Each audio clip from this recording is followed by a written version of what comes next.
Hello guys, good morning. Breakfast tayo sa oras ng 6:29 and early in the morning.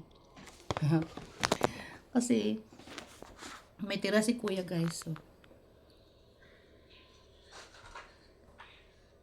may tira siya and then sabi ko, since first time rin niya nakatikim yan and first time ko rin, sabi ko, patikim mo si mama. Meron siyang carrots.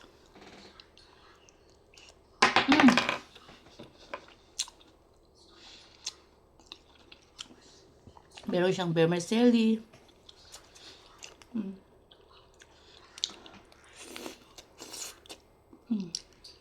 Tapos, hindi siya totally manghang. Iwan ko kung ano to. Parang radish. Comment din kung ano to guys. Kung sino yung nakakatikim nito. Parang radish siya guys. Gulay.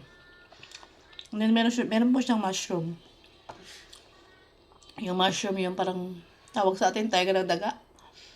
Yun yung mushroom niya. May libre din siyang kutsara. Tabang. Hindi siya totaling manghang guys. Tama lang. Maganda to siya guys. Pag alam mo yung nag-travel kayo.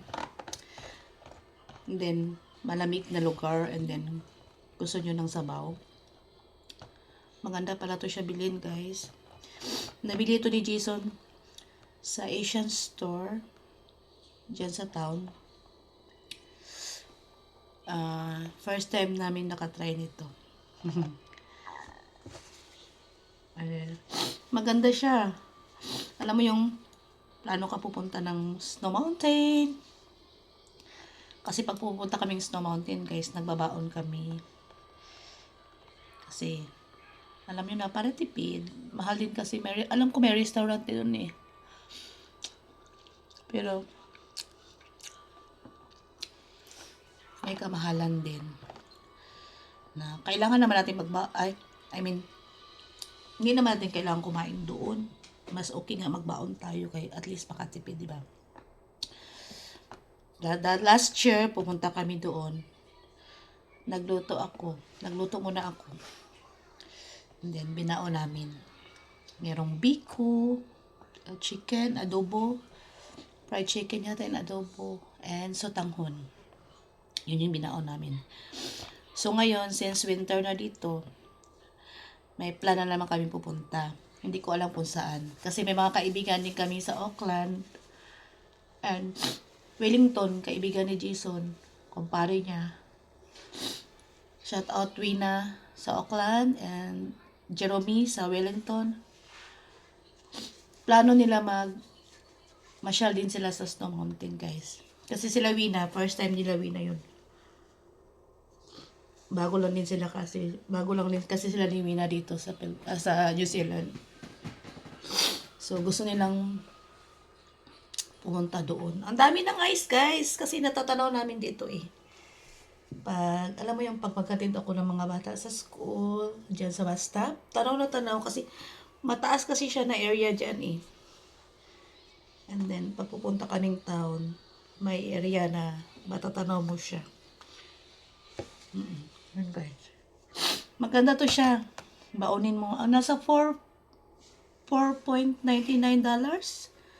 sa Asian store.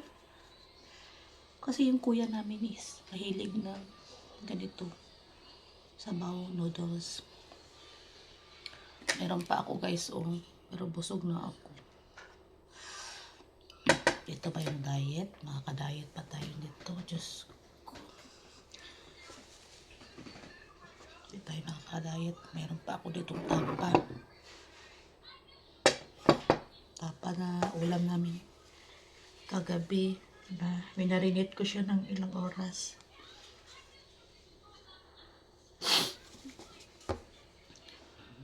Sarap din to guys, chicken nuggets. I-air fryer ko lang.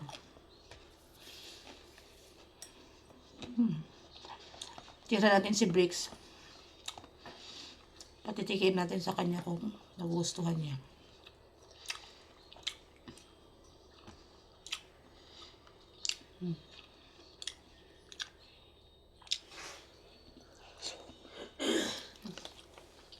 So guys, mahaba na yung video ko. Bye-bye.